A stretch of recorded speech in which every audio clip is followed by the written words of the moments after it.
ഏതൊരു പ്രാർത്ഥന നടത്തിയാലും അതിന് 5 ഫലങ്ങളാണുള്ളത്. ഒന്ന്, നിങ്ങൾക്കൊരു ലിസ്റ്റ് ഉണ്ടാവും. ജോലിക്കയറ്റം, പണം, സന്തോഷം, കല്യാണം, ഒരു ഡിമാൻഡ് ലിസ്റ്റ്, ഒരു വിഷ് ലിസ്റ്റ് ഉണ്ടാവും. ഒരു വർഷത്തിനുള്ളിൽ ഈ വിഷ് ലിസ്റ്റ് കുറേ എണ്ണം ഫുള്ളി പോസിറ്റീവ് ആയിരിക്കും, നടന്നിരിക്കും. കുറേ എണ്ണം പാർഷ്യലി പോസിറ്റീവ് ആയിരിക്കും, കുറച്ച് നടക്കുന്നതായിട്ട് തോന്നും. കുറേ എണ്ണം ന്യൂട്രൽ ആയിരിക്കും, എന്ന് പറഞ്ഞാൽ നടക്കുകയില്ല, അതിനകത്ത് യാതൊരു മാറ്റമില്ല. ചിലത് പാർഷ്യലി നെഗറ്റീവ് ആയിരിക്കും, ചിലത് ഫുള്ളി നെഗറ്റീവ് ആയിരിക്കും. എന്നു മുതലായി ഈ പ്രാർത്ഥന എന്നത് ആവശ്യങ്ങൾ ചോദിക്കുന്നത് മാത്രമായത്? എന്നെ എൻ്റെ ചെറുപ്പം തൊട്ട് വീട്ടിലും പള്ളിയിലും ഒക്കെ പഠിപ്പിച്ചിട്ടുള്ളത് പ്രാർത്ഥന എന്ന് പറയുന്നത് ആവശ്യങ്ങൾ ചോദിക്കാനുള്ളത് തന്നെയാണെന്നാണ്. തമ്പാച്ച അമ്മയുടെ വാവ് മാറ്റണേ, പഠിക്കാൻ ബുദ്ധി തരണേ എന്നൊക്കെ. എന്താ അങ്ങനെയല്ലേ?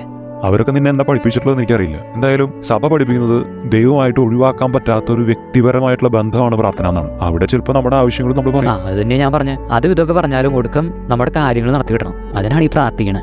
എടാ, എനിക്ക് എൻ്റെ അമ്മയായിട്ട് വലിയ അടുപ്പുണ്ട്. ഞങ്ങൾ ഇടയ്ക്കിടയ്ക്ക് സംസാരിക്കും, വിശേഷങ്ങൾ പറയും. ചിലപ്പോൾ ഞാൻ ഒന്നും മിണ്ടാതെ അമ്മയുടെ മടിയിൽ ചുമ്മാ കിടക്കും. ചിലപ്പോൾ എൻ്റെ ആഗ്രഹങ്ങളും ആവശ്യങ്ങളൊക്കെ അമ്മയോട് പറയും. നീ വിചാരിക്കുന്നത് എൻ്റെ അമ്മയായിട്ടുള്ള ബന്ധം ആവശ്യങ്ങൾ നടത്തി കിട്ടാൻ വേണ്ടിയിട്ടുള്ളതാണെന്നാണ്? അങ്ങനെയല്ല, ഞാൻ പറഞ്ഞത് ഈ ആവശ്യം ചോദിക്കലാണ് പ്രാർത്ഥന എന്നുള്ളൊരു ചിന്തയെന്നാണ്. മഹാഭൂരിപക്ഷം പേരും ചിന്തിക്കുന്നത് അത് തന്നെയാണ്. പക്ഷേ ഈശോ സ്ഥാപിച്ച സഭ ഒരിക്കലും പ്രാർത്ഥന ഇത്തരത്തിൽ ചെറുതാക്കി കാണിച്ചിട്ടില്ല. സഭ എന്നെ പഠിപ്പിച്ചിട്ടുള്ളത് ജീവിക്കുന്ന ദൈവമായിട്ടുള്ള എൻ്റെ പേഴ്സണൽ റിലേഷൻഷിപ്പാണ് പ്രാർത്ഥന എന്നാണ്. ആവശ്യങ്ങൾ പറയുന്നത് അതിൻ്റെ ഒരു ഭാഗം മാത്രമാണ്. അത് നടന്നില്ലെങ്കിലും എൻ്റെ റിലേഷൻഷിപ്പിൽ ഒരു കുറവില്ല. ഈ സഭയുടെ മതബോധന ഗ്രന്ഥത്തിൽ നമ്പർ 2558 ഒന്ന് വായിച്ചു നോക്ക്.